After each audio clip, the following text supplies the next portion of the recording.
Hi everyone, IRS success സ്റ്റോറീസിന്റെ പുതിയൊരു എപ്പിസോഡിലേക്ക് ഏവർക്കും സ്വാഗതം. ഇന്ന് എൻ്റെ ഒപ്പം ഉള്ളത് ജിബിനും ചിഞ്ചുവാണ്. Hi Jibin. Hi Chinchu. So ജിബിനെ കുറിച്ച് പറയുകയാണെങ്കിൽ IRSന്റെ ആദ്യകാലങ്ങളിൽ, അതായത് IRSന്റെ വളർച്ചയുടെ കാലങ്ങളിൽ IRSന്റെ ആദ്യ മാർക്കറ്റിംഗ് മാനേജറായിരുന്നു ജിബിൻ. എനിക്ക് തോന്നുന്നു ഒരു 11 വർഷത്തിന് മേലെയായി IRS ഫാമിലി ആയിട്ട് ജിബിനും ഫാമിലി ആയിട്ടുള്ള ഒരു ബന്ധം. ആ ഒരു കാലഘട്ടം ഒന്ന് ഓർത്തെടുക്കാവോ? തീർച്ചയായിട്ടും. ആക്ച്വലി ഞാൻ IRSൽ മാർക്കറ്റിംഗ് മാനേജറായിട്ട് ജോയിൻ ചെയ്തു. ഞാൻ ഏകദേശം ഒരു 2 വർഷത്തോളം ഞാൻ മാർക്കറ്റിംഗ് മാനേജറായിട്ട് ഇവിടെ ഞാൻ ജോലി ചെയ്ത സമയത്ത് എനിക്കൊരു ചെറിയൊരു ബ്രേക്ക് എടുത്ത് എനിക്ക് കുവൈറ്റിന് പോകേണ്ടി വന്നു. എൻ്റെ വെഡിങ്ങും കാര്യങ്ങളൊക്കെ കഴിഞ്ഞതിന് ശേഷം ഞാൻ വൈഫ് സൗദിയിലായിരുന്നു. അപ്പോൾ അത് കഴിഞ്ഞപ്പോൾ ഞങ്ങൾ അവിടുന്ന് തിരിച്ച് നാട്ടിലോട്ട് പോരാൻ വേണ്ടി ഞങ്ങൾ രണ്ടുപേരും നാട്ടിലോട്ട് പോന്നു. അപ്പം ബേസിക്കലി വൈഫ് IELTS ഓൾറെഡി എഴുതിയിട്ടുള്ളതാണ്. പിന്നെ ബേസിക്കലി ഇവിടെ തന്നെ IRS തന്നെ IELTS എഴുതിയിട്ടുള്ള ആളാണ്. അപ്പം തിരിച്ച് ഞങ്ങൾ ഇങ്ങോട്ട് നാട്ടിലോട്ട് വന്നപ്പം വീണ്ടും ഞാൻ IRS തന്നെ റീജോയിൻ ചെയ്തു. അത് കഴിഞ്ഞപ്പോഴേക്കും പിന്നെ എൻ്റെ ഉദ്ദേശം എന്ന് പറഞ്ഞു കഴിഞ്ഞാൽ വൈഫിനെ ഇപ്പം ഞങ്ങൾ ഇവിടെ വന്ന സമയത്ത് UK OET അക്സെപ്റ്റ് ചെയ്ത സമയമായിരുന്നു. അപ്പം അന്നെന്ന് പറയുമ്പോഴേക്കും കേരളത്തിൽ IRS ആയിരുന്നു ആകെ എന്താ പറയുക OETയുടെ ഒരു ട്രെയിനിങ് സെൻ്ററായിട്ട് അന്ന് ഉണ്ടായിരുന്നുള്ളൂ. ബാക്കി കമ്പാരിറ്റീവ്ലി എനിക്ക് തോന്നുന്നു കേരളത്തിൽ തന്നെ വേറെ ഒരു OETയുടെ ട്രെയിനിങ് സെൻറ്റർ എൻ്റെ അറിവിൽ ഇല്ലായിരുന്നു. അപ്പം വൈഫ് IELTS ആയതുകൊണ്ടും പിന്നെ വൈഫിനെ UK പോകാൻ വേണ്ടി OETക്ക് വേണമെന്ന് പറഞ്ഞപ്പോൾ വൈഫിനെ ഇവിടെ OETക്ക് പഠിക്കാൻ വേണ്ടി ജോയിൻ ചെയ്യിപ്പിച്ചു. അപ്പം ഞാനും വീണ്ടും ഇവിടെ തന്നെ ഇവിടുത്തെ മാർക്കറ്റിങ്ങും അഡ്മിനിസ്ട്രേഷനിൽ ഞാനിവിടെ ജോലിക്ക് വീണ്ടും റീജോയിൻ ചെയ്തു. അത് കഴിഞ്ഞ് വൈഫ് ഇവിടെ OET എഴുതി പാസ്സായി. അത് കഴിഞ്ഞപ്പോഴേക്കും പിന്നെ കുറച്ച് ഇതിൻ്റെ പ്രോസസ്സിങ്ങും കാര്യങ്ങൾക്കും വേണ്ടി UKയുടെ പ്രോസസ്സിങ് കാര്യങ്ങൾക്ക് വേണ്ടി നിന്ന സമയ ഗ്യാപ്പിൽ ഇവിടെ IRS തന്നെ ചിഞ്ചുവിന് ഇവിടെ പഠിപ്പിക്കാനുള്ള അവസരവും കിട്ടി. അങ്ങനെ കുറച്ച് കാലഘട്ടങ്ങളിൽ ഞങ്ങളിവിടെ ഇതിൻ്റെ കൂട്ടത്തിൽ തന്നെ സഞ്ചരിക്കാൻ സാധിച്ചു. അത് കഴിഞ്ഞ് പിന്നെ ഞങ്ങൾക്ക് രണ്ടുപേർക്കും ചിഞ്ചു UK പോകാൻ വേണ്ടിയുള്ള ഇതെല്ലാം ശരിയായി. ഞങ്ങൾ UK പോയി. അവിടെ ചെന്ന് ഞങ്ങൾ ഏകദേശം ഒരു 2 വർഷക്കാലം ഞങ്ങൾ UK അപ്പോൾ ഞങ്ങൾ ഇവിടുന്ന് പോയെന്നാൽ പോലും ഞങ്ങൾ IRSുമായിട്ടുള്ള ഒരു ബന്ധം എപ്പോഴും കീപ്പ് ചെയ്യുന്നുണ്ടായിരുന്നു. അത് കഴിഞ്ഞ് ഞങ്ങൾ അവിടുന്ന് 2 വർഷക്കാലം കഴിഞ്ഞ് കഴിഞ്ഞപ്പോഴേക്കും പിന്നെ നമുക്ക് പുതിയൊരു അവിടെ UK നമ്മുടെ ക്ലൈമറ്റ് ബേസിൽ നമുക്ക് തണുപ്പ് കൂടുതലുള്ള കാരണം നമുക്ക് ഒരു ഇതായ കാരണം നമ്മൾ അങ്ങനെ ഇരിക്കുമ്പോഴാണ് നമുക്കൊരു ന്യൂസിലൻഡ് പാത്വേ വഴി നമുക്ക് ഓസ്ട്രേലിയക്ക് പോകാൻ വേണ്ടിയുള്ള ഒരു ഓപ്ഷൻ കിട്ടിയത്. അപ്പം ഞങ്ങൾ അവിടെ വെച്ച് ട്രൈ ചെയ്ത് അപ്പം ഞങ്ങൾക്ക് അവിടുന്ന് അതിനെ കുറിച്ചൊക്കെ കൂടുതലായിട്ട് ഇവിടുന്ന് IRSൽ നിന്ന് തന്നെയാണ് നമുക്ക് അതിനു വേണ്ടിയുള്ള ഈ കാര്യങ്ങളെല്ലാം ഡീറ്റെയിൽ ഒക്കെ നമുക്ക് പറഞ്ഞു തരുകയും കാര്യങ്ങളൊക്കെ ചെയ്തത്. ഞാൻ ചിഞ്ചിനെ ആദ്യമായിട്ട് മീറ്റ് ചെയ്തത് ശരിക്കും ഇതിയുടെ വെഡിങ് ഡേയുടെ അന്ന്. അതെനിക്ക് തോന്നുന്നു 2017 അല്ലേ? അപ്പം അന്ന് ചിഞ്ചു ശരിക്കും സൗദിയിൽ നേഴ്സായിട്ട് വർക്ക് ചെയ്യുന്ന ഒരു സമയം, ലീവിന് നാട്ടിൽ വന്ന ടൈമിലാണ് നിങ്ങളുടെ വെഡിങ്ങും. അപ്പം അത് കഴിഞ്ഞ് വീണ്ടും സൗദിയിലോട്ട് തന്നെ ലീവ് കഴിഞ്ഞിട്ട് തിരിച്ചു പോയിണ്ടായി. പിന്നെ സൗദിയിൽ നിന്ന് UK മൂവ് ചെയ്യാനായിട്ട് ഒരു എന്താണ് അതിനൊരു കാരണമായത്? അതായത് എന്താണ് ഇൻസ്പയർ ചെയ്തത് സൗദിയിൽ നിന്ന് UK മൂവ് ചെയ്യാൻ? ആക്ച്വലി ഞാൻ നഴ്സിംഗ് പഠിച്ചു കഴിഞ്ഞപ്പോൾ തൊട്ട് IELTS ട്രൈ ചെയ്യുന്നതാണ്. എനിക്ക് കിട്ടുന്നുണ്ടായിരുന്നില്ല. അത് കഴിഞ്ഞ് കല്യാണം കഴിഞ്ഞ് ഞാൻ സൗദിയിൽ നിന്ന് റിസൈൻ ചെയ്ത് നാട്ടിൽ വന്നു.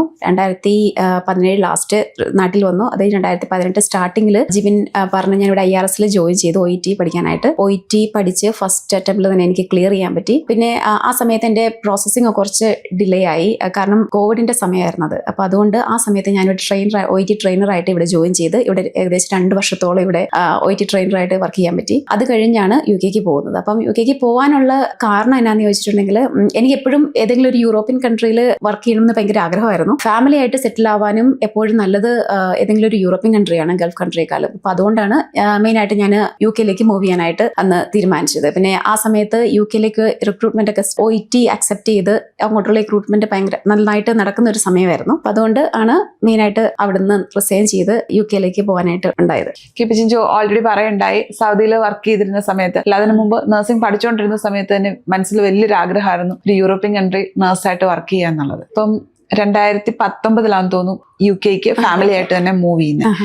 അപ്പം UK ചെന്നിട്ടുണ്ടായിരുന്ന ഒരു എക്സ്പീരിയൻസ്. അതിനു മുമ്പ് നാട്ടിൽ വർക്ക് ചെയ്തിട്ടുണ്ട്, പിന്നീട് സൗദി വർക്ക് ചെയ്തു. അതും കഴിഞ്ഞിട്ട് UK ചെന്നപ്പോൾ അവിടെ എക്സ്പീരിയൻസ് ചെയ്ത കാര്യങ്ങൾ ഒന്ന് ഷെയർ ചെയ്യാവും? ഓക്കെ, ഞാൻ 2019 അവിടെ ചെന്നത്, ഞാൻ പോയത് നോർത്തേൺ അയർലൻഡിലേക്കാണ്, ബെൽഫാസ്റ്റിൽ. അവിടെ റോയൽ വിക്ടോറിയ ഹോസ്പിറ്റൽ എന്ന് പറഞ്ഞിട്ടൊരു ഹോസ്പിറ്റലിലായിരുന്നു. ഞാൻ അവിടെ ENT and head and neck ഡിപ്പാർട്ട്മെന്റിലായിരുന്നു എനിക്ക് കിട്ടിയത്. എല്ലാം കൊണ്ട് നല്ലൊരു എക്സ്പീരിയൻസ് ആയിരുന്നു അവിടെ ഉണ്ടായത്. കൊളീഗ്സ് ആണെങ്കിലും, എൻ്റെ വാർഡിൽ ഞാനും വേറൊരു ചേച്ചിയും കൂടി 2 മലയാളീസും ഉണ്ടായിരുന്നുള്ളൂ. ബാക്കിയെല്ലാം ഇംഗ്ലീഷുകാരും പിന്നെ ഫിലിപ്പിനോസും ആയിരുന്നു. അവരെല്ലാവരും നല്ല കെയറിംഗ് ആയിരുന്നു. ചെന്ന സമയത്ത് പുതിയൊരു വർക്ക് പ്ലേസ് ആയത് കാരണം ഒത്തിരി കാര്യങ്ങൾ പുതിയതായിരുന്നു എനിക്ക്. അവരെല്ലാവരും ഒരുപാട് ഹെൽപ്പ് ചെയ്തു. അതെല്ലാം ഒന്ന് എന്താ പറയുക, അതിനെല്ലാം ഒന്ന് ഫെമിലിയറൈസ് ആകാൻ വേണ്ടിയിട്ട് അവർ ഒത്തിരി ഹെൽപ്പ് ചെയ്തു. കൊളീഗ്സ് എല്ലാം നല്ല സപ്പോർട്ടായിരുന്നു. ഇപ്പോഴും എനിക്ക്, ഞാൻ അവിടെ നിന്ന് മൂവ് ചെയ്തിട്ട് ഓസ്ട്രേലിയയിലേക്ക് മൂവ് ചെയ്തിട്ട് ഇപ്പോഴും അവിടെയുള്ള പലരുമായിട്ടും എനിക്ക് ഇംഗ്ലീഷിൽ പലരുമായിട്ട് ഇപ്പോഴും എനിക്ക് കോൺടാക്ട് ഉണ്ട്.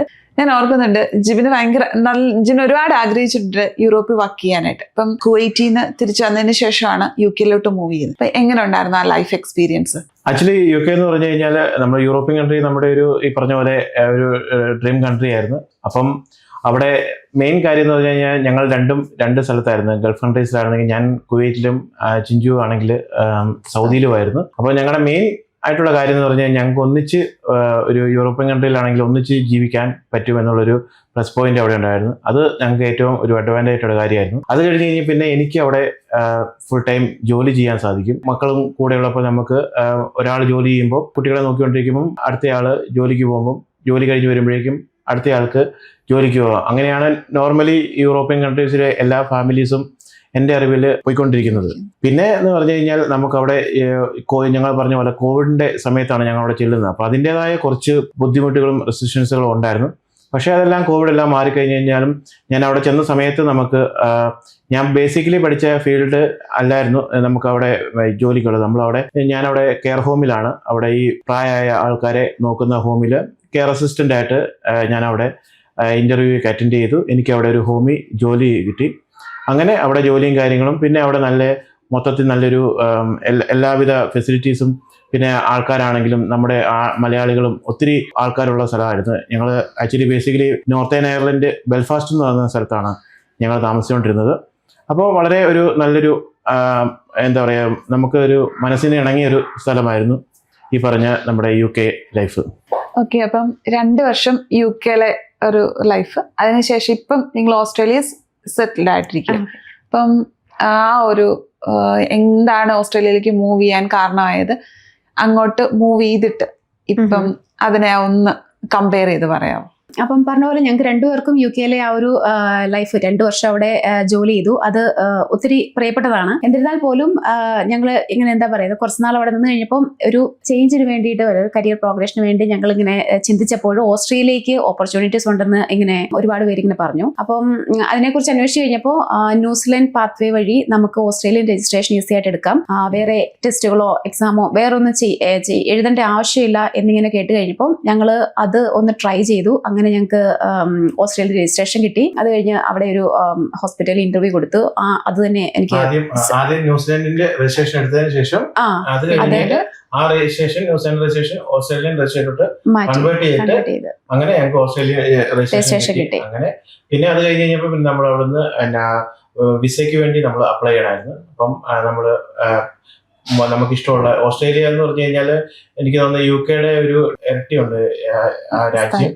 അപ്പൊ നമുക്ക് പല ഇതുണ്ട്, സിഡ്നി, അതുപോലെ മെൽബൺ, വിക്ടോറിയ, അങ്ങനെ. അപ്പൊ നമുക്ക് എക്സ്പ്രഷൻ ഓഫ് ഇൻട്രസ്റ്റ് പല സ്ഥലത്തോട്ടും വെക്കാം.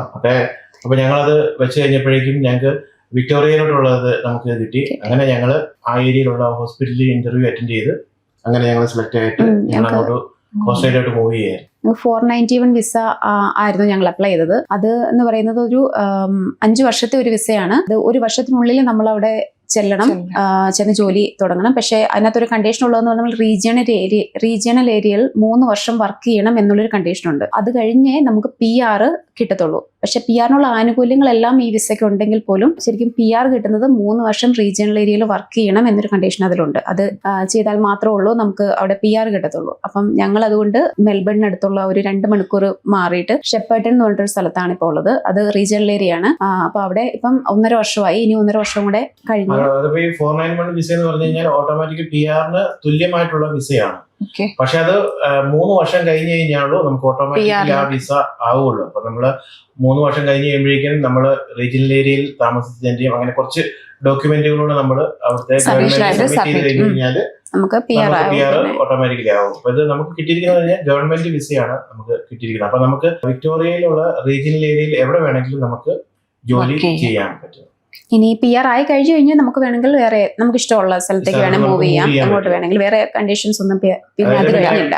ഓസ്ട്രേലിയയിലെ ഒരു അഡ്വാൻറ്റേജ് എന്ന് പറഞ്ഞു കഴിഞ്ഞാൽ നമ്മുടെ ഇന്ത്യ പോലെ തന്നെയാണ്. അതായത് നമുക്ക് പല ക്ലൈമറ്റ് ഉള്ള സ്ഥലങ്ങളുണ്ട്. അതായത് ഇപ്പം കേരളത്തിൽ ഒരു ക്ലൈമറ്റ് ആണെങ്കിൽ ഡൽഹിയിൽ വേറൊരു ക്ലൈമറ്റ് എന്ന് പറഞ്ഞ പോലെ, മെൽബണിൽ ഒരു ക്ലൈമറ്റ് ആണെങ്കിൽ സിഡ്നിയിൽ വേറൊരു ക്ലൈമറ്റ്, അങ്ങനെ വേറെ ഓരോ ക്യൂൻസ്ലാൻഡിൽ വേറൊരു ക്ലൈമറ്റ്, അങ്ങനെയൊക്കെ വരുന്നത്. അപ്പം നമുക്ക് ഇപ്പം ഒരു സ്ഥലത്ത് നമ്മൾ ആ ക്ലൈമറ്റ് നമുക്ക് ഓക്കെ അല്ലാന്നുണ്ടെങ്കിൽ നമുക്ക് വേണമെങ്കിൽ വേറൊരു സ്ഥലത്തോട്ട് മൂവ് ചെയ്യാനുള്ള ഒരു ഓപ്ഷൻ ഉണ്ട്. അപ്പൊ ഞങ്ങൾക്ക് UK വളരെയധികം ഇഷ്ടമാണെങ്കിൽ പോലും UK ഉണ്ടായിരുന്ന ഒരു പ്രശ്നം എന്ന് പറഞ്ഞു കഴിഞ്ഞാൽ UK എല്ലാ സ്ഥലങ്ങളിലും ഒരേ ക്ലൈമറ്റ് ആണ്. അപ്പം നമുക്ക് കൂടുതൽ ഞങ്ങൾക്ക് തണുപ്പ് ഇച്ചിരി ബുദ്ധിമുട്ടുള്ള ഒരു കാരണം കൊണ്ട് മാത്രമാണ് ഞങ്ങൾ ഈ പറഞ്ഞ. പിന്നെ അതുപോലെ തന്നെ ഒരു കരിയർ ഗ്രോത്ത്, അതുപോലെ തന്നെ നമുക്ക് പിന്നെ വേറൊരു അഡ്വാൻറ്റേജ് എന്ന് പറഞ്ഞു കഴിഞ്ഞാൽ നമുക്ക് ഓസ്ട്രേലിയയിലാണെങ്കിൽ നമുക്ക് സ്വന്തമായിട്ട് ലാൻഡ് മേടിച്ച് നമുക്ക് നമ്മുടെ നാട്ടിലെ പോലെ നമുക്ക് വീട് പണിയാം, പിന്നെ നമുക്ക് കൃഷി ചെയ്യാം, അങ്ങനത്തെ ഒത്തിരി ഇതൊക്കെയുണ്ട്. ഏകദേശം നാടും ഓസ്ട്രേലിയയും തമ്മിൽ ഏകദേശം ഒരു സിമിലാരിറ്റി ഉണ്ട്. അപ്പൊ നമുക്ക് പിന്നെ ആ ഒരു അഡ്വാൻറ്റേജ് കൂടിയാണ് നമ്മൾ പിന്നെ എസ്പെഷ്യലി ഒരു കരിയറിന്റെ ഒരു അടുത്ത സ്റ്റെപ്പ് എന്നുള്ള രീതിയിലാണ് നമ്മൾ മൂവ് ചെയ്യുന്നത്. UK ഓസ്ട്രേലിയ ആണെങ്കിലും 2 വർഷത്തെ എക്സ്പീരിയൻസ് ഉണ്ട്. അപ്പം ഒരു സോഷ്യൽ ബെനിഫിറ്റ്സ് ഓസ്ട്രേലിയ ആണോ, അതായത് ജിബിന്റെ ഒരു പേഴ്സണൽ അഭിപ്രായം ചോദിക്കുന്നത്. ഇപ്പൊ ഒരുപാട് പേര് ഓസ്ട്രേലിയക്ക് മൂവ് ചെയ്യാനായിട്ട് നമുക്ക് തന്നെ ഇപ്പം ഒത്തിരി എൻക്വയറി വരുന്നുണ്ട്. UK ഡയറക്റ്റ് മൂവ് ചെയ്യാനും, അതുപോലെ നാട്ടിൽ നിന്ന് പോലും ഇപ്പൊ കൂടുതലായിട്ടും പിള്ളേര് ഡയറക്റ്റ് ഈ ഓസ്ട്രേലിയയിലോട്ട് മൂവ് ചെയ്യുന്ന ടെൻഡൻസി കാണുന്നുണ്ട്. അപ്പം അതൊന്ന് കമ്പയർ ചെയ്യാവോ? ബേസിക്കലി പറയുവാണെങ്കിൽ എൻ്റെ പേഴ്സണൽ അഭിപ്രായം ഞാൻ പറയുവാണെങ്കിൽ UK ഓസ്ട്രേലിയയും വെച്ച് കമ്പാരിസൺ പറയുവാണെങ്കിൽ മെയിൻ ആയിട്ടുള്ളൊരു കാര്യം എന്ന് പറഞ്ഞു കഴിഞ്ഞാൽ ഡ്യൂട്ടി അവേഴ്സ് ആണ്. അപ്പം ഓസ്ട്രേലിയയിലാണെങ്കിൽ 8 അവേഴ്സ് ഡ്യൂട്ടിയാണ്, ഓസ്ട്രേലിയയിലാണെങ്കിൽ 12 അവേഴ്സ് ഡ്യൂട്ടിയാണ്. അപ്പം യുകെയില് അപ്പം ചിഞ്ചുവിന് നോർമലി വീക്കിലി ഒരു 3 days ഫുൾ ഡ്യൂട്ടി ഉണ്ടായിരിക്കും. അപ്പം അത് കഴിഞ്ഞുള്ള ബാക്കി 4 days ഞാനായിരിക്കും ജോലിക്ക് പോകുന്നത്. യുകെയിലെ കാര്യം പറഞ്ഞത്. അപ്പം ബേസിക്കലി ഞങ്ങൾക്ക് എന്താ പറയുക, കണ്ടുമുട്ടാനൊക്കെ ആയിട്ടും ഒക്കെ വളരെ സമയം കുറവായിരിക്കും. കാരണം ബേസിക്കലി ഡ്യൂട്ടി കഴിഞ്ഞ് വരുമ്പോഴേക്കും നൈറ്റ് ടൈം ആവുമ്പോഴേക്കും അങ്ങനെ. അപ്പം ഇവിടെ ഓസ്ട്രേലിയയെ വെച്ച് പറയുകയാണെങ്കിൽ നമുക്ക് ഇപ്പോൾ ഇവർക്ക് മോർണിംഗ് ഡ്യൂട്ടി ആണെങ്കിൽ എനിക്ക് ആഫ്റ്റർനൂൺ ഡ്യൂട്ടി ആയിരിക്കും. അപ്പം അങ്ങനെ വരുമ്പോഴേ നമുക്കൊരു വീക്കിലി നമുക്ക് എല്ലാവർക്കും കൂടെ ഒന്നിച്ച് ഒരു ഓഫ് എടുക്കുന്ന ഒരു ദിവസം കിട്ടുന്നുണ്ട്. ഒരേ ദിവസം 2 പേർക്കും വർക്ക് ചെയ്യാം. അങ്ങനെ ഒരു ബെനിഫിറ്റ് ഉണ്ട്. അത് കഴിഞ്ഞ് കഴിഞ്ഞപ്പോൾ നമുക്ക് ഇവിടുത്തെ ഒരു ഓസ്ട്രേലിയയിൽ വെച്ച് നോക്കുമ്പോൾ UK ഒരു അഡ്വാൻറ്റേജ് എന്ന് പറഞ്ഞു കഴിഞ്ഞാൽ നമ്മുടെ പിള്ളേരുടെ വിദ്യാഭ്യാസമാണ്, അത് എഡ്യൂക്കേഷനെ വെച്ചാണ്. അപ്പം UK നമുക്ക് കോമൺലി എല്ലാ കുട്ടികൾക്കും എഡ്യൂക്കേഷൻ ഫ്രീ ആണ്. പക്ഷേ ഓസ്ട്രേലിയയെ സംബന്ധിച്ച് പറയുകയാണെങ്കിൽ ഓസ്ട്രേലിയയിൽ പബ്ലിക് സെക്ടറിൽ പബ്ലിക് സ്കൂളുകളിലും മാത്രമാണ് നമുക്ക് കുട്ടികൾക്ക് ഫ്രീ ആയിട്ടുള്ള എഡ്യൂക്കേഷൻ കൊടുക്കുന്നത്. പക്ഷേ പ്രൈവറ്റിൽ നമ്മൾ പേയ്മെൻറ്റ് ചെയ്താണ് നമ്മൾ സ്കൂളിൽ വിടുന്നത്. അപ്പം നമ്മൾ നിൽക്കുന്ന ഓരോ ഏരിയയിലെ ബേസ് ചെയ്തായി നമുക്ക് ആ ഏരിയയിൽ പബ്ലിക് സ്കൂൾ ഉണ്ടെങ്കിൽ ആണ് നമ്മൾക്ക് കൂടുതലും, അല്ലെങ്കിൽ നമ്മൾ കൂടുതലും പിന്നെ അവിടെ കൂടുതലും ആൾക്കാർ പ്രൈവറ്റ് സ്കൂളിലോട്ടാണ് നമ്മൾ കൂടുതലും വിടുന്നത്. പിന്നെ പബ്ലിക് സ്കൂളിലും വിടുന്നുണ്ട്. അങ്ങനെ ഒരു കൂടുതലും പ്രൈവറ്റ് സ്കൂളിലാണ് വിടുന്നത്. പിന്നെ എന്ന് പറഞ്ഞു കഴിഞ്ഞാൽ രണ്ടാമത്തെ കാര്യം എന്ന് പറഞ്ഞു കഴിഞ്ഞാൽ നമ്മുടെ UK ഒരു ക്ലൈമറ്റ് ആണ് ഒരു ഇതാണ്. അപ്പം ഓസ്ട്രേലിയയിലെ ക്ലൈമറ്റ് ഫാർ ബെറ്റർ ആണ് UK വെച്ച് പറയുകയാണെങ്കിൽ. നമുക്ക് തണുപ്പ് ഇവിടെയാണെങ്കിൽ എല്ലാ ക്ലൈമറ്റുകളും നമുക്കിവിടെ ഉണ്ട്. പിന്നെ ടാക്സിൻ്റെയും ബാക്കി കാര്യങ്ങളൊക്കെ ആണെങ്കിലും UK ഓസ്ട്രേലിയയും ഏകദേശം ഒരേ ഒരു ലെവലിലാണ് പോകുന്നത്. നമ്മൾ വർക്ക് ചെയ്യുന്നതിൻ്റെ അനുസരിച്ച് അവർ ഓട്ടോമാറ്റിക്കലി ടാക്സ് കട്ട് ചെയ്യുക. പിന്നെ നമുക്ക് സാലറി കൂടുതൽ. അതെ, പിന്നെ ഓസ്ട്രേലിയയിലാണ് നമുക്ക് ബേസിക്കലി സാലറി ഇച്ചിലൂടെ UK വെച്ച് നോക്കുമ്പോൾ സാലറി ഇച്ചിലൂടെ കൂടുതലായിട്ട് ഞങ്ങൾക്ക് തോന്നിയിരിക്കുന്നത് ഓസ്ട്രേലിയയിലാണ് വന്നിരിക്കുന്നത്. പിന്നെ ബാക്കി എന്താ പറയുക വീടുകളും കാര്യങ്ങളും, പിന്നെ നമുക്ക് വീട് ആണെങ്കിൽ നമുക്ക് പറഞ്ഞതുപോലെ തന്നെ നമുക്ക് മേടിക്കാം, അല്ലെങ്കിൽ നമ്മുടെ ഇഷ്ടത്തിനനുസരിച്ച് നമുക്ക് അവിടുത്തെ കൺസ്ട്രക്ഷനിലോട് നമ്മുടെ അഭിപ്രായം കൂടെ പറഞ്ഞ് നമുക്ക് നമ്മുടേതായ രീതിയിൽ പൂർണ്ണമായിട്ടല്ലെങ്കിൽ പോലും നമുക്ക് പറ്റുന്ന രീതിയിൽ നമുക്ക് പണിതെടുക്കാൻ വേണ്ടി പറ്റും. അതൊരു ബാക്കി ഏകദേശം എല്ലാ കാര്യങ്ങളും. പിന്നെ വേറൊരു അഡ്വാൻറ്റേജ് എന്ന് പറഞ്ഞു കഴിഞ്ഞാൽ നമ്മുടെ ഓസ്ട്രേലിയയെ സംബന്ധിച്ച് കഴിഞ്ഞാൽ അവിടെ കൂടുതലും മൈഗ്രേൻ പീപ്പിളാണ്. അതായത് ഇപ്പം മറ്റുള്ള രാജ്യങ്ങളിൽ അവിടുത്തെ ആൾക്കാർ കൂടുതലായിട്ടുണ്ടല്ലോ, പക്ഷേ ഓസ്ട്രേലിയയെ സംബന്ധിച്ച് കഴിഞ്ഞാൽ ഓസ്ട്രേലിയ എന്ന് പറഞ്ഞു കഴിഞ്ഞാൽ ഒരു മൈഗ്രന്റ് കൺട്രിയാണ്. അതായത് ലോകത്തിലെ പല രാജ്യങ്ങളിൽ നിന്നും ഒത്തിരി ആൾക്കാർ വരുന്നുണ്ട്. അപ്പം അതിൻ്റെതായ ഒരു അഡ്വാൻറ്റേജ് ഉണ്ട്. അപ്പം അവിടെ എല്ലാവരും കൂടുതലും, അതായത് ഏറ്റവും കൂടുതൽ മൈഗ്രന്റ് ആയിട്ടുള്ള ആൾക്കാരാണ്. അപ്പം അതിന്റെ ഒരു അഡ്വാൻറ്റേജ് നമുക്ക് ഉണ്ടാകും. PR കിട്ടാൻ UK-ക്കാളും ഒന്നും കൂടെ എളുപ്പം ഓസ്ട്രേലിയയിലാണ്. UK-യിൽ നമുക്ക് 5 വർഷം കഴിയണം. പക്ഷേ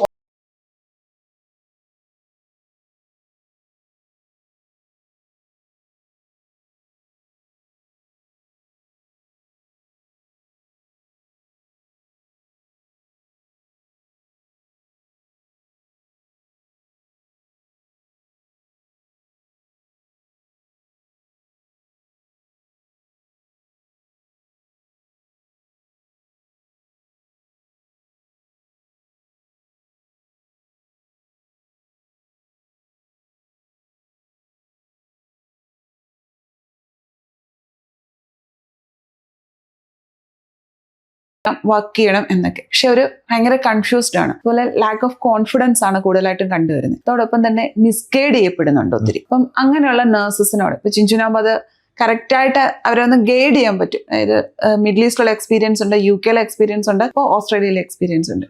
അപ്പം അതിനുവേണ്ടി ഒരുപാട് ഹാർഡ് വർക്കും ഉണ്ട്. അപ്പം ഓരോരുത്തരും ആ ഒരു അവരുടെ ആഗ്രഹം അതിലേക്ക് എത്തിപ്പറ്റാൻ എന്താ ചെയ്യേണ്ടത്? ചേച്ചി, എനിക്ക് പറയാനുള്ളത്, ഇപ്പം പഠിച്ചിറങ്ങുന്ന പിള്ളേർക്ക് ഒരുപാട് ഓപ്പർച്യൂണിറ്റീസ് ഉണ്ട്. അപ്പോൾ അത് മാക്സിമം യൂട്ടിലൈസ് ചെയ്യുക. പലരും പലതും പറഞ്ഞ് മിസ്ലീഡ് ചെയ്യുന്നുണ്ടായിരിക്കും. ഇപ്പോൾ ഓപ്പർച്യൂണിറ്റീസ് കുറവാണ്, അതുകൊണ്ട് പഠിച്ചിട്ട് എന്താ കാര്യം എന്നൊക്കെ. പക്ഷേ അത് പറയാൻ പറ്റത്തില്ല. ഇപ്പോൾ ഇന്നിപ്പോൾ ഒരു ഓപ്പർച്യൂണിറ്റീസ് കുറവാണെങ്കിലും ചിലപ്പം നാളെ വലിയ രീതിയിൽ ഹ്യൂജ് ഓപ്പർച്യൂണിറ്റീസ് ഉണ്ടാകാം. അപ്പം ഇപ്പോഴേ നമ്മൾ പഠിച്ച് പ്രിപ്പയർ ചെയ്തിരിക്കുകയാണെങ്കിൽ, നമ്മൾ റെഡി ആയിരിക്കുകയാണെങ്കിൽ, ആ ഓപ്പർച്യൂണിറ്റീസ് വരുമ്പോൾ നമുക്ക് ഈസി ആയിട്ട് നമുക്ക് ഇപ്പോൾ ആഗ്രഹിക്കുന്ന സ്ഥലത്തേക്ക് നമുക്ക് എത്തിപ്പെടാൻ പറ്റും. ഞാൻ പഠിച്ചുകൊണ്ടിരുന്നപ്പോൾ തൊട്ട് അതിന് മുന്നേ തന്നെ എനിക്ക് വലിയൊരു ആഗ്രഹമായിരുന്നു ഒരു യൂറോപ്യൻ കൺട്രിയിൽ പോയി ജോലി ചെയ്യണം, സെറ്റിൽ ആവണം എന്നുള്ളത്. പക്ഷേ എന്നിരുന്നാൽ പോലും ഞാൻ അവിടെ എത്തിപ്പെട്ടത് ഒരുപാട് വർഷങ്ങൾക്ക് ശേഷമാണ്. പക്ഷേ ഇന്നത്തെ സിറ്റുവേഷൻ അതല്ല. അവർക്ക് ഒരുപാട് എക്സ്പോഷർ ഉണ്ട്, ഒരുപാട് ഇൻഫർമേഷൻസ് അവർക്ക് ഉണ്ട്. അതുപോലെ തന്നെ ഇപ്പം ഫ്രഷേഴ്സിന് തന്നെ പല യൂറോപ്യൻ കൺട്രീസിലേക്ക് പോകാനും ഒക്കെയുള്ള ഓപ്പർച്യൂണിറ്റീസ് ഒരുപാടുണ്ട്. പഠിച്ചിറങ്ങുന്ന ഉടനെ തന്നെ അവർ വെയിറ്റ് ചെയ്യാതെ, മറ്റുള്ളവർ എന്താ ചെയ്യുന്നതെന്ന് നോക്കാതെ, നമുക്കൊരു ആഗ്രഹം ഉണ്ടെങ്കിൽ എത്രയും പെട്ടെന്ന് തന്നെ OET അല്ലെങ്കിൽ IELTS ഇതുപോലുള്ള കോഴ്സുകൾ ജോയിൻ ചെയ്യുക, പ്രിപ്പയർ ചെയ്യാൻ തുടങ്ങുക. അവർ എക്സാം എഴുതി റെഡി ആയിരിക്കുകയാണെങ്കിൽ നമുക്ക് ഓപ്പർച്യൂണിറ്റീസ് വരുമ്പം നമുക്ക് ഈസി ആയിട്ട് നമ്മൾ ആലോചിച്ച് സമയം കളയാതിരിക്കുക എന്നാണ്. ജസ്റ്റ് നമ്മൾ അതിനോട് താല്പര്യം ഉണ്ടെങ്കിൽ ജസ്റ്റ് സ്റ്റാർട്ട് ചെയ്തിടുക. ഓപ്പർച്യൂണിറ്റികൾ എപ്പോഴും മാറിയും മറിച്ചും വന്നുകൊണ്ടിരിക്കും. ഇപ്പം ഇന്നോ ഒരു സ്ഥലത്തല്ലെങ്കിൽ മറ്റൊരു സ്ഥലത്തോട്ട് ഓപ്പർച്യൂണിറ്റികൾ എപ്പോഴും വന്നുകൊണ്ടേയിരിക്കും. അപ്പം ഇത് തുടങ്ങിയിട്ട് കഴിഞ്ഞാൽ പിന്നെ നിങ്ങൾക്ക് ആ ഒരു പാത്ത് വേയിലോട്ട് പോകാൻ വേണ്ടി ഈസി ആയിരിക്കും. അതൊരു നല്ലൊരു ഇനി ചെയ്യാൻ താല്പര്യമുള്ളവർക്ക് ഞങ്ങളെ സംബന്ധിച്ച്, കാരണം ഞങ്ങൾ ലോങ് പീരീഡിൽ നമ്മൾ ചെയ്ത് ഇത്രയും ലോങ് ആയിട്ടുള്ള ഇത് പ്രോസസ്സിങ് ചെയ്തിട്ടാണ് ഞങ്ങളിപ്പോൾ ഈ ഒരു സിറ്റുവേഷൻ ഇവിടെ ഞങ്ങളിങ്ങനെ എത്തിയിരിക്കുന്നത്. അപ്പം അത്രയും ഒരു ടൈമിങ്ങും കാര്യങ്ങളും നമ്മൾ ഇതിനു വേണ്ടി വർക്ക് ചെയ്യണം. വർക്ക് ചെയ്താലുള്ളൂ അതിൻ്റെ എന്താ പറയുക, അതിൻ്റെ റിസൾട്ട് നമുക്ക് കിട്ടുകയുള്ളൂ. അപ്പം ഇങ്ങനെ ഇനി ചെയ്യാൻ ആഗ്രഹിക്കുന്ന ആൾക്കാരോട് ഞാൻ പറയാനുള്ളതെന്ന് പറഞ്ഞാൽ, നിങ്ങൾ സ്റ്റാർട്ട് ചെയ്യുക. പിന്നെ ഇപ്പോൾ പുതിയ ഓപ്പർച്യൂണിറ്റികളുണ്ട്. പഠിത്തം കഴിഞ്ഞാൽ തന്നെ നമുക്ക് ഇതിനോട് അപ്ലൈ ചെയ്യാനുള്ള, ഞങ്ങൾ ചെയ്യുന്ന സമയത്ത് പോലും അങ്ങനെ എക്സ്പീരിയൻസും കാര്യങ്ങളൊക്കെ ഉണ്ടെങ്കിലായിരുന്നു കൂടുതലായിട്ടുള്ള പോകാൻ പറ്റുള്ളൂ. ഇപ്പം നേരെ മറിച്ച് അത് ഇച്ചിരൂടെ അവർ കുറച്ചു. അപ്പോൾ അവർക്ക് ഇപ്പം നേഴ്സുമാരായിട്ട് പഠിച്ചിറങ്ങുന്നവർക്ക് ഇപ്പം തന്നെ സ്റ്റാർട്ട് ചെയ്യാമെന്നുള്ളൊരു ഇതുണ്ട്. അപ്പോൾ അവർ ഇറങ്ങി കഴിയുമ്പോഴേ സ്റ്റാർട്ട് ചെയ്ത് കഴിഞ്ഞാൽ ഗുണം എന്ന് പറഞ്ഞു കഴിഞ്ഞാൽ, അവരിപ്പോൾ വർക്ക് ചെയ്തുകൊണ്ടാണെങ്കിലും ഈ പ്രോഗ്രാം അല്ലെങ്കിൽ ഈ പ്രോസസ്സിങ് ചെയ്തുകൊണ്ടിരിക്കുമ്പോൾ ആ സമയമാകുമ്പോഴേക്കും കറക്റ്റായിട്ട് നമുക്ക് ആ കറക്റ്റ് ഗൈഡൻസിലൂടെ കയറിപ്പോകാൻ പറ്റും. ഞങ്ങളുടെ ഒരു പേഴ്സണൽ അഭിപ്രായം എന്ന് പറഞ്ഞു കഴിഞ്ഞാൽ, പല ആൾക്കാരും പല അഭിപ്രായങ്ങളും പറയും. നമ്മൾ ഈ എല്ലാ അഭിപ്രായങ്ങളും കേട്ടുകൊണ്ടിരുന്നു കഴിഞ്ഞാൽ നമുക്ക് അവിടെ കേട്ടുകൊണ്ടിരിക്കാനേ പറ്റുകയുള്ളൂ. നമ്മുടെ കാര്യങ്ങളൊന്നും നടക്കത്തില്ല. നമ്മുടെ കാര്യം എന്താണ് നടക്കാൻ പോകുന്നത് എന്നത് നമ്മൾ മനസ്സിലാക്കേണ്ടത് നമ്മൾ ചെയ്തു നോക്കിയാൽ മാത്രമേ ഉള്ളൂ. അല്ലാതെ അവർക്കങ്ങനെ സംഭവിച്ചല്ലോ ഇവർക്കങ്ങനെ സംഭവിച്ചല്ലോ എന്ന് ചിന്തിച്ചു കഴിഞ്ഞാൽ നമുക്ക് എന്താ സംഭവിക്കുന്നത് എന്നുള്ളത് നമ്മൾ ചെയ്തു നോക്കിയാൽ മാത്രമേ ഉള്ളൂ. ചെയ്യാൻ സാധിക്കുകയുള്ളൂ. അപ്പോൾ അങ്ങനെ എന്നോടൊക്കെ അല്ലെങ്കിൽ ചിഞ്ചുനോടൊക്കെ ആണെങ്കിൽ ഒത്തിരി പേര് ഇങ്ങനെ കുറച്ച് അഡ്വൈസ് ചെയ്യാൻ വേണ്ടി നമ്മൾ ഓരോ രാജ്യത്ത് വരുമ്പോഴും വിളിച്ചു ചോദിക്കാറുണ്ട്. അവരോട് നമ്മൾ പറയുന്നത്, അപ്പോൾ അവർ പറയും ഞങ്ങൾ കൂടുതൽ അന്യ ആൾക്കാർക്ക് അത് അങ്ങനെ പറ്റിയല്ലോ, ഇന്ന ആൾക്ക് ഇന്ന പറ്റിയല്ലോ എന്ന് പറയും. പക്ഷേ ആ ആൾക്ക് അങ്ങനെ പറ്റിയോ അത് നമ്മൾ അറിയേണ്ട ആവശ്യമില്ല. നമുക്ക് എങ്ങനെയാ എന്നുള്ളത് നമ്മൾ ചെയ്ത് നോക്കിയാൽ മാത്രമേ ഉള്ളൂ. അപ്പോൾ അങ്ങനെ പറഞ്ഞ് ഞങ്ങൾ ഒത്തിരി പേരെ പറഞ്ഞ് ചെയ്ത് ഒത്തിരി പേര് കയറിപ്പോയിട്ടുള്ളവർ ഒത്തിരി പേരുണ്ട്. അപ്പോൾ അതൊരു നല്ല രീതിയിൽ ചെയ്ത് നിങ്ങൾ പ്രോസസ്സിങ് സ്റ്റാർട്ട് ചെയ്യുക എന്നതാണ് ഞങ്ങളുടെ ഒരു വ്യക്തിപരമായ അഭിപ്രായം. നമുക്കൊരു ആഗ്രഹം ഉണ്ടെങ്കിൽ എന്താണേലും അതിനു വേണ്ടി ട്രൈ ചെയ്താൽ അത് നമുക്ക് കിട്ടിയിരിക്കും. അത് ഞങ്ങളുടെ ലൈഫിൽ നിന്ന് തന്നെ അത് ഒരു എക്സാമ്പിൾ ആണ് ശരിക്കും. ഒരുപാട് നാൾ ട്രൈ ചെയ്ത് ഒത്തിരി സ്ട്രഗിൾ ചെയ്തെങ്കിൽ പോലും അവസാനം ഞങ്ങൾ ആഗ്രഹിച്ച പോലെ തന്നെ എല്ലാം നടന്നു. അപ്പം സമയം കളയാതെ ഇപ്പം പഠിച്ചിറങ്ങുന്ന കുട്ടികൾ എത്രയും പെട്ടെന്ന് തന്നെ പഠിക്കാൻ തുടങ്ങുക, പ്രിപ്പയർ ചെയ്യുക. അവർ ആഗ്രഹിക്കുന്നത് എന്താണെങ്കിലും അത് നടക്കും. നമ്മൾ ഹാർഡ് വർക്ക് ചെയ്തിട്ടുണ്ടെങ്കിൽ അതിനുള്ള ഫലം എന്താണെങ്കിലും കിട്ടും. നമുക്ക് ഞങ്ങൾ അങ്ങനെ ഒരു ഇതിൽ ചെയ്ത കാരണമാണ് ഇന്ന് ഈ സമയത്ത് ഞങ്ങൾക്ക് ഇവിടെ വന്ന് ഇങ്ങനെ ഞങ്ങളുടെ എക്സ്പീരിയൻസ് ഇവിടെ ഷെയർ ചെയ്യാൻ സാധിച്ചത്. അതൊരു വലിയൊരു ദൈവാനുഗ്രഹമായിട്ട്. So, thank you, Jibin. Thank you, Chinchu. It was really wonderful talking to you guys. Thank you. So ജിബിന്റെയും ചിഞ്ചുവിന്റെയും ഈ സക്സസ് സ്റ്റോറി നിങ്ങളെല്ലാവരെയും ഒരുപാട് ഇൻസ്പയർ ചെയ്തു എന്ന് വിശ്വസിക്കുന്നു. ഇതുപോലെ IRS ഗ്രൂപ്പിലൂടെ പഠിച്ചിറങ്ങി ധാരാളം സ്റ്റുഡൻസ് ലോകത്തിന്റെ പല ഭാഗങ്ങളിൽ വർക്ക് ചെയ്യുകയും സെറ്റിൽ ചെയ്യുകയും ചെയ്യുന്നുണ്ട്. അവരിൽ ചിലരെ IRSന്റെ ഈ സക്സസ് സ്റ്റോറിയുടെ ഭാഗമായി വരും ദിവസങ്ങളിൽ നിങ്ങളെ പരിചയപ്പെടുത്താവും.